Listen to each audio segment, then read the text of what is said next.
Little Einsteins. San Francisco, California. Please make some noise for Josh Johnson!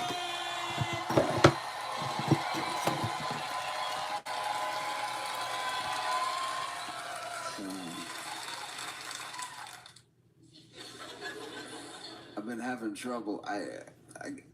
I can't stop thinking about how we've gone from this like 36-hour news cycle that we were kind of in last year to now the sort of 12-hour, maybe even 6-hour news cycle that we're in now. It's just everything bombards you all the time, and there's no time to take in a story as it's happening. As soon as a story happens, there's another thing to replace it that's the big deal for this 20 minutes, you know? And it's hard to even vet stories now. Like, there'll be a story that seems like a big deal, but the more you think about it, the more you're like, why'd you tell me that? But it'll be big news for a second, and then it'll be like, oh, but then that was just wasting my time, okay? Like, I don't know if you saw, but apparently, after all this time, they've nailed it down. They've solved it. Apparently, we got Jack the Ripper.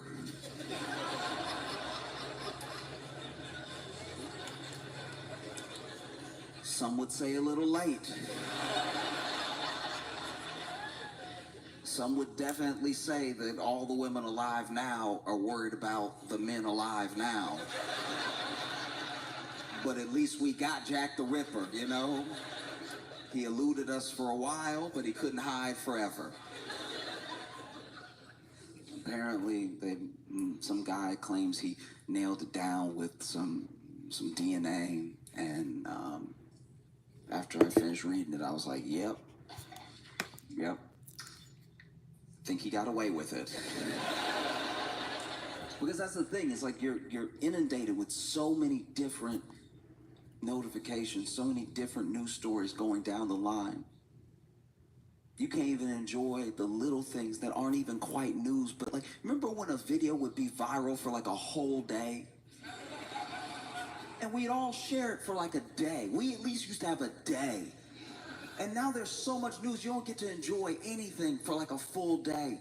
And not everybody even sees the thing that's dope. Like, this is just me personally, but I've very much been enjoying how terribly these Dove releases have been going at funerals.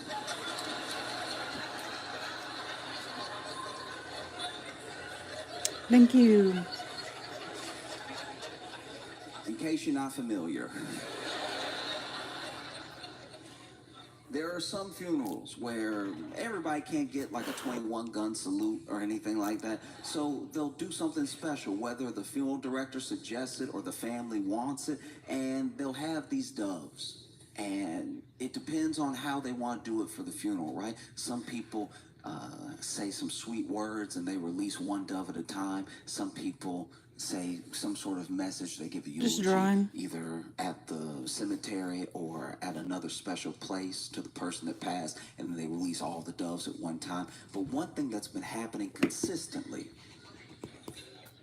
is they will stand people in the line and give them the cue to release the dove. And when you see a dove release, it does make you feel something. It's like a powerful thing. I understand why it's such a symbol for people. But the last few videos I've seen, the doves do just sort of die rather than fly away. There's one video that is truly spectacular. It is art to the point where I worried it was a sketch. There's 3 family members standing in a row, and this first one's cute to throw the dove up, and she even bends her knees a little bit, really give it some oomph, and the dove bounces off her hands, and then bounces off the ground. And she snaps back, she's like, ooh, I hope that's not an omen. And then the second person releases their dove, and that dove flies off beautifully. And you're like, okay, not so bad. And then the third person goes to release his dove, and I think he knew his was dead. I think if anything, I feel like he pitched that one. He was trying to, like, if I can toss it high enough, maybe it'll wait.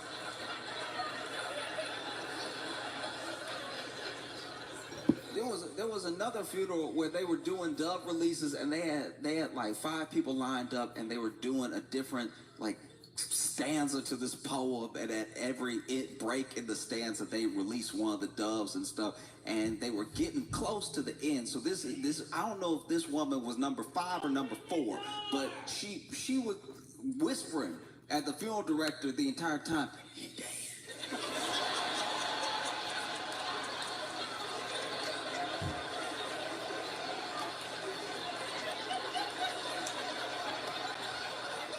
And the funeral director's like, what? Hand me another one, he dead. And the funeral director's like, that's all I brought. What do you mean that's all you brought? He clearly dead. She's like, the funeral director looking at him, trying not to interrupt the beautiful poem that's being read. And he's like, no, he's asleep. He's asleep, he'll wake up. Just throw him, he'll wake up. You throw him, he'll wake up. And they released the second picture, and the third picture is right here, and she's like, this is a dead bird in my hand. Don't play with me. Find another bird. And it's like, I swear it's asleep, just throw it. And then the third person throws theirs up, and then they read the poem, and the woman's standing there like,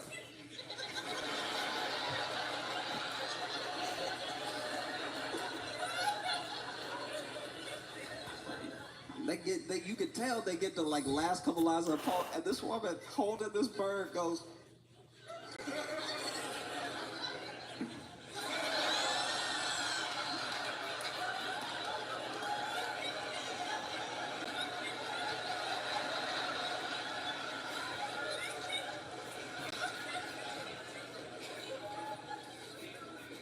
She just tried to like waste bird up, and then they end the poem. Everybody looking at her, and the field director like. And sure enough, she go, and the bird just plopped down. And she was looking at the field director. Hi, Amanda. Daggers, like, this your boy?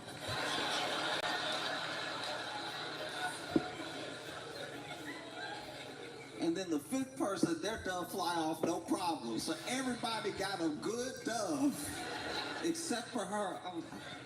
I felt for her.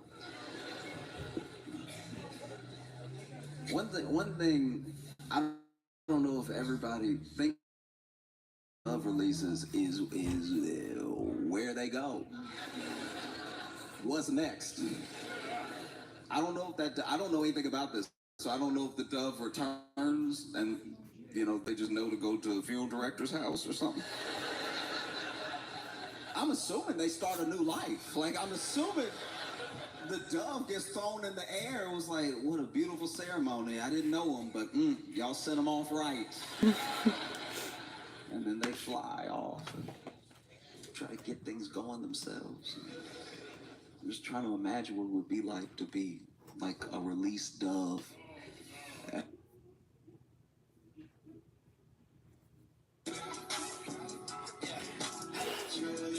You got that drip. Yes, I'm for my wrist. Paparazzi sound like click. Nikon. You got that drip. At a Bronx funeral. You release dove at a Bronx funeral. And then you land on some roof somewhere. You're like, all right, I guess I got get my bearings. And then a pigeon laying right behind you, just, what's up, sweet thing?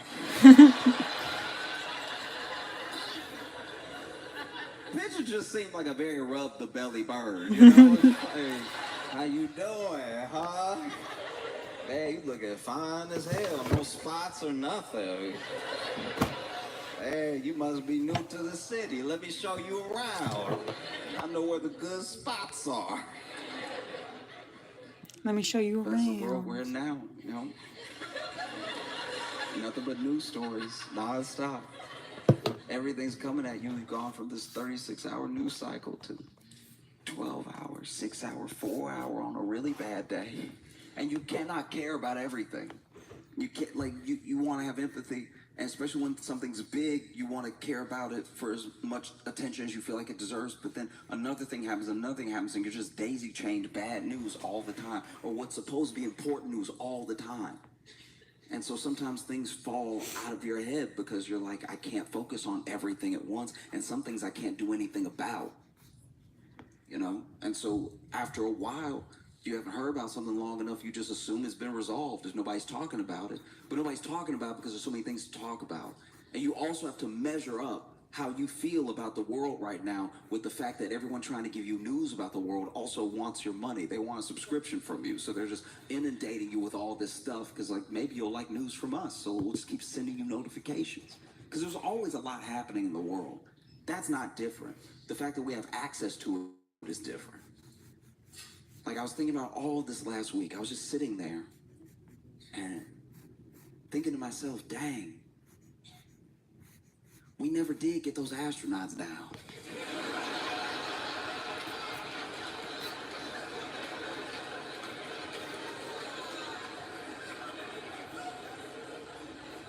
We should, what's the plan? That was a while ago.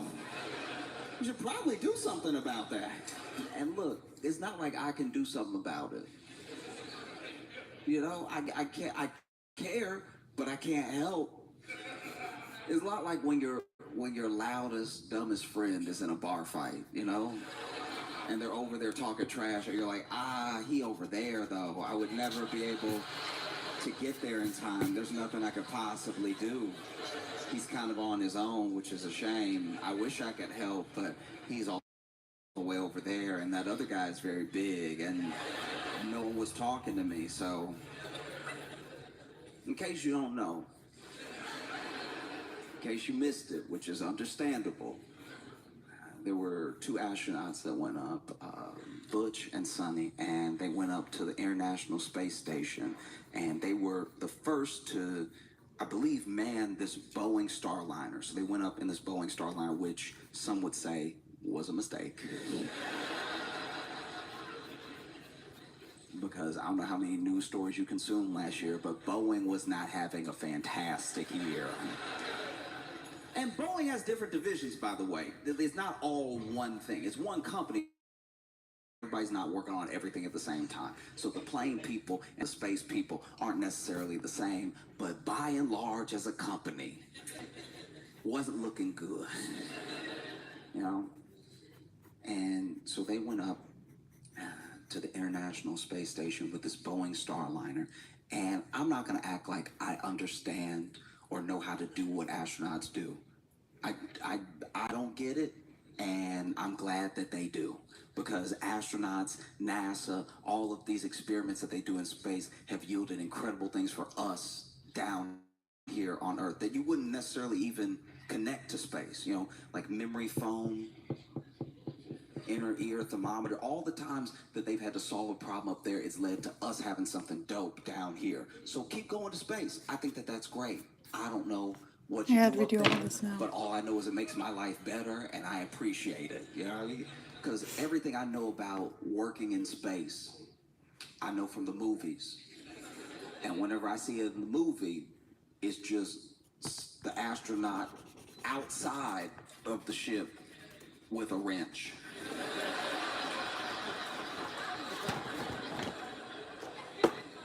Every time I see it, it's Sandra Bullock or Bruce Willis outside the ship, just...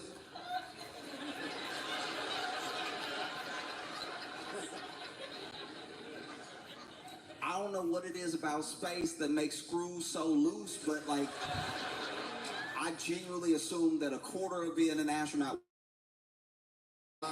space is so loose, but it's just you gotta keep it tight all the time.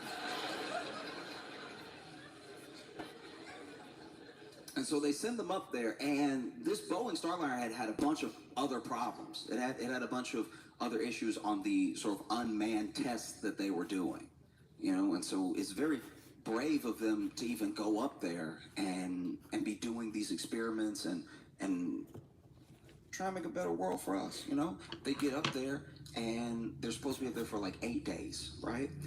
And I don't know if they caught it or it got caught down here, but there were a bunch of problems with the Boeing Starliner.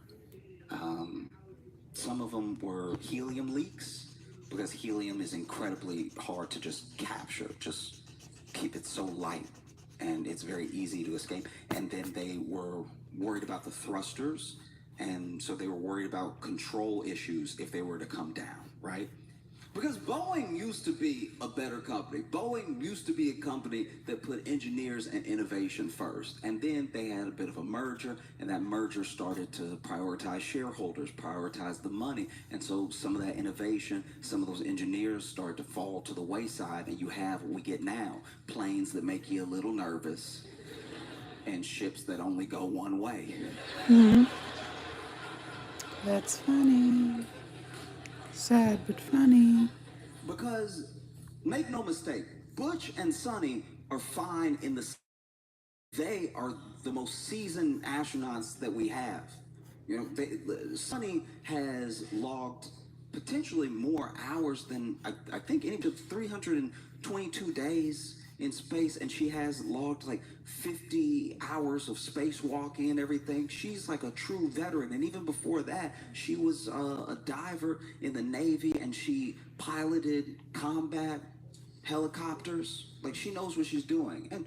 And Butch is the same way. Butch had already been on missions before this. And to be fair, this was gonna potentially be one of their last missions. And so for them to go up in space for those 8 days, them getting some extra days, maybe they don't mind. I just am trying to not project how I would feel.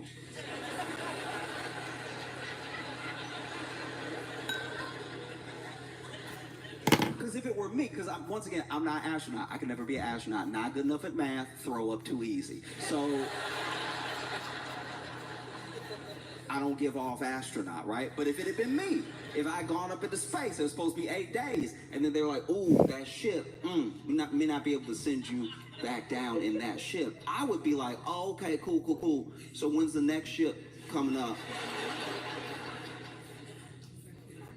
And so some of this is being explained to me by my friend, so forgive me if I'm like a bit incorrect, but he's saying that not only are they good because of how seasoned they are and how much they genuinely love being in space, but also because they have these like pods and stuff and different things they can send up to give them supplies, give them food and everything, give them things to continue their experiments, more wrenches. I don't know what it is, but like, they can send stuff up. And so in my head, I was like, oh, okay, all right. Like, if you can send stuff up, like you can send a pod up or whatever, then why don't they?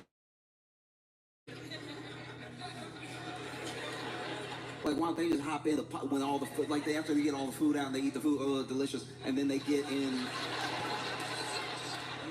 They could get in the pod, right? And then take the pod down. He's like, no, it doesn't actually work like that. You know, it's not a manable ship, and it's too small and everything. I was like, oh, okay, cool. Why don't they make a bigger pod? You know, enough to fit people with just some seats, just for fun, just some seats. And then they send that up, and they can even put like an Xbox controller in it, just to have something, you know?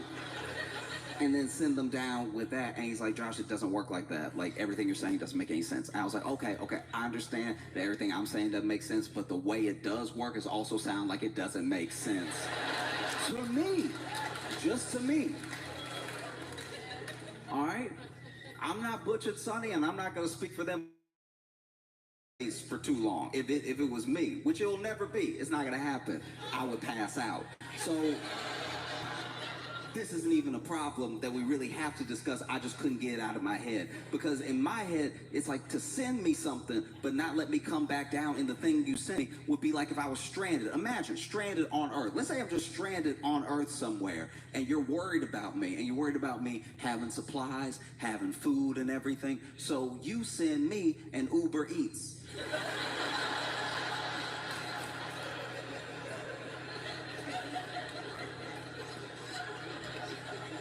But then you go, no, don't get in the car. Don't get in the car. That's not how this works. It's not a car. This is a burrito car. See, you don't understand rocket science. This is a burrito car.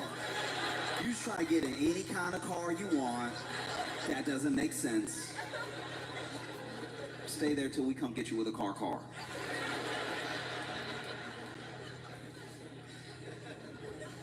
No. No, it's tough.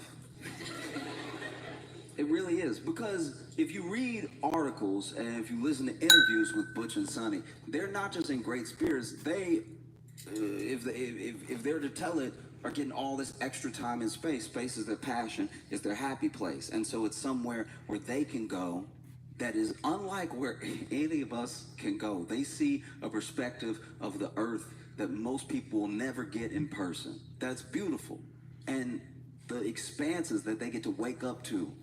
That's incredible, you know?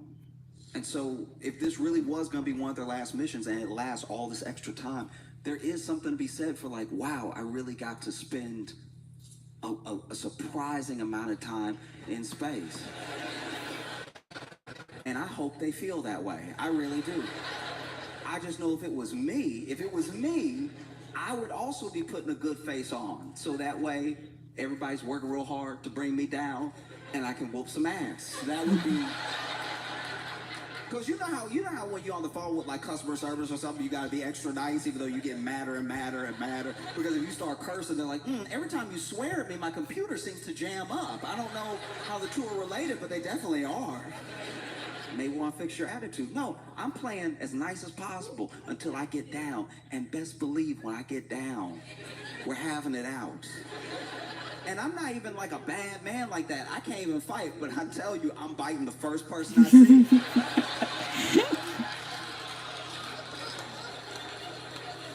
I cannot swing, but best believe I will catch a mouthful of your chin, okay? You leave me up there all this time? What's wrong with you? You must be out of your mind. You got me. You got me like. Because look, I believe it. I believe that they love being in space, but everybody has a bad day. And I think a bad day in space is an extra bad day. Let's say you wake up, and it's just one of those days. You wake up wrong side of the pod. Well, very upset. And all you want to do is brush your teeth and maybe go read a book or something, you know? But take your eyes off your toothbrush for 1 second. Now all of a sudden you...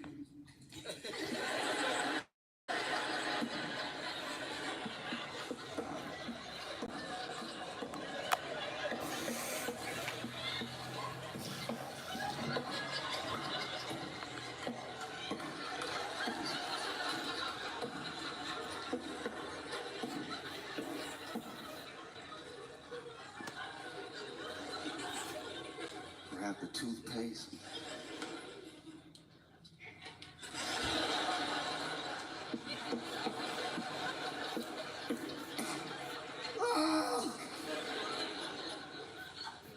Oh. Or maybe, you got your coworkers up there, Butch and Sonny, I'm sure they get along, but there's other people in the space station that can leave.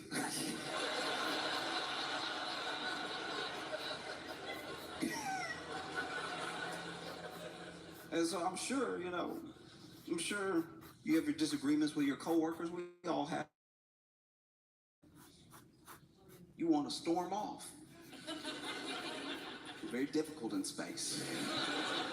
You want to storm off, but it just doesn't hit the same. Because when you storm off, you want everything to be perfect. You want to be loud as you storm off, boom, boom, boom. You know what I mean? You want the feet to be slamming. If you slam a door, you want it to really shake after it slams and everything. You don't get any of that in space. I remember one time I was trying to storm off. I felt like I was in the right, and I was done. I was really angry, and I tried to storm off, but I had a small hole in my shoe, and it had rained the day before. And so I was squeaking as I walked off. And that's a hard thing to come back from, because I had the storming off words ready. I was like, this discussion is over.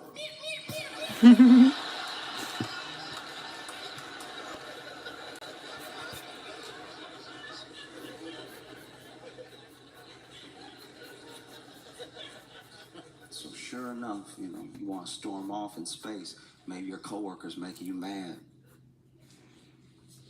And you've had enough of it.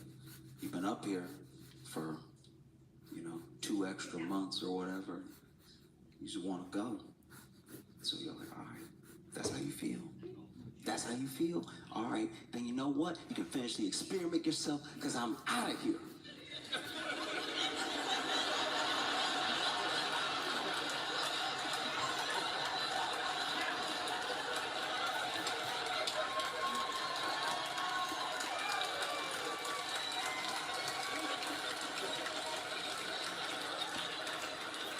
I'm trying to leave.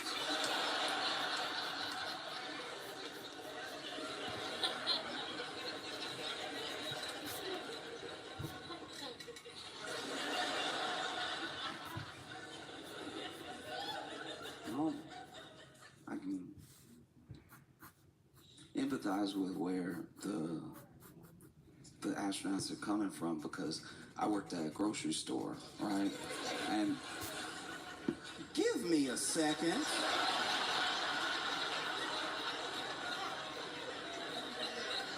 That is wild. In the time I'm talking, I have built up enough trust that there's a point that I'm trying to... Y'all are rude. That's wild. Okay. Anyway, I used to work at a grocery store.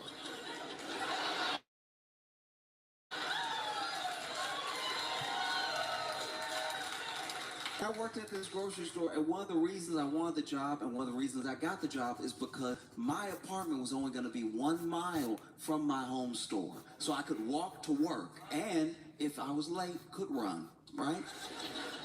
And then sure enough, when you get hired by this particular company, when you work for the company, you don't work just for that one store, you work for the district. And so what they can do is they can put you in different stores if they need to patch up. Maybe somebody quit and they need to patch up some shifts or something like that. And so when I first get hired, I'm willing to go wherever. And I'm only at my home store, but I'm taking up people's shifts. If anybody needs to switch with me or needs me to take their shift, I'm taking it if I can. I'm coming in every time they call me in because somebody called out. I'm actually coming in so much that I get a bunch of overtime, then they get mad at me and tell me to stop. So I'm sorry I didn't self-snitch on the way in that this was hour 48 this week. Like, thought you needed help. And then one day, I get put on a different store, a store that's really far from my apartment. And it was because someone had quit abruptly, and so they needed someone there that week. So it was only supposed to be that week.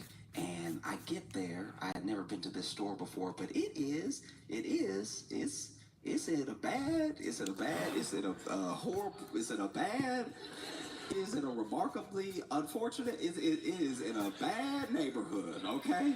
And I don't mean bad neighborhoods in like they have crime sometimes. I'm talking about fundamentally everything about this place felt like the worst version of the Twilight Zone. This is the only place I've ever seen on 3 different occasions a rat walk out of the trap. And Tom and Jerry style, like really starting his day, yawning and everything, stretching his legs and stuff, going about his day. And it was one of the big industrial traps. I don't even know what's in those things, but it's supposed to kill rats. And that's where he was chilling. So these are grizzled veteran rats. And I go in the store first day, I'm ringing people up and everything. And this one person comes to my line. She only had 1 item. I see her protein bar, She's paying and she's putting the cash in my hand. She leans in a little bit, which is odd. That's not something that you normally do. And then when I'm handing her change, she says, "Thank you. There's a poop in aisle 5," and then walks out.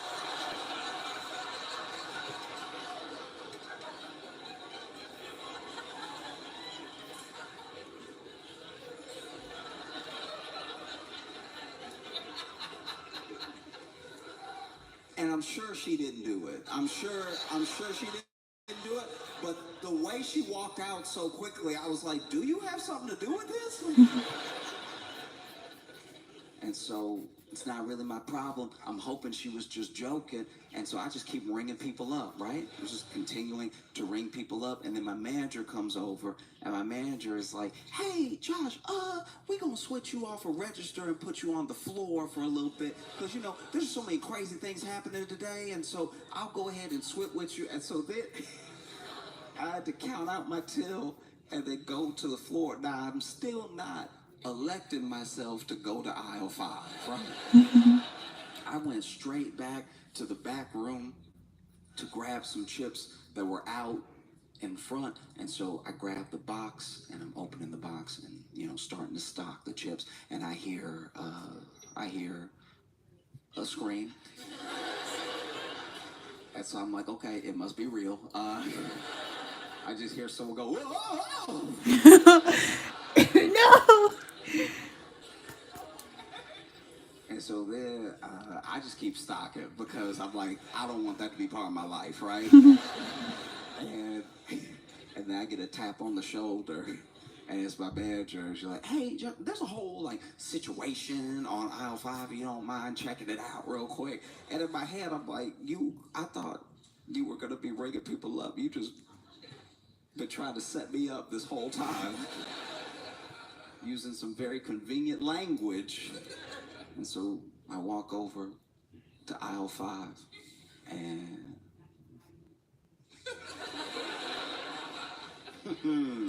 I see it, right? And the only thing on aisle 5, on the way to aisle 5, by the way, I passed 2 people who were running away from aisle 5. Like, fully bumped me out of the way. Just like, you know, like when you're in a zombie movie and everybody's running in one direction, but you got the shotgun, so you got to head towards the zombie. And so then I turn the corner, I see it, and the only thing on aisle 5 is it and one guy, and that one guy is looking at it, and then he looks at me and goes, I didn't do it.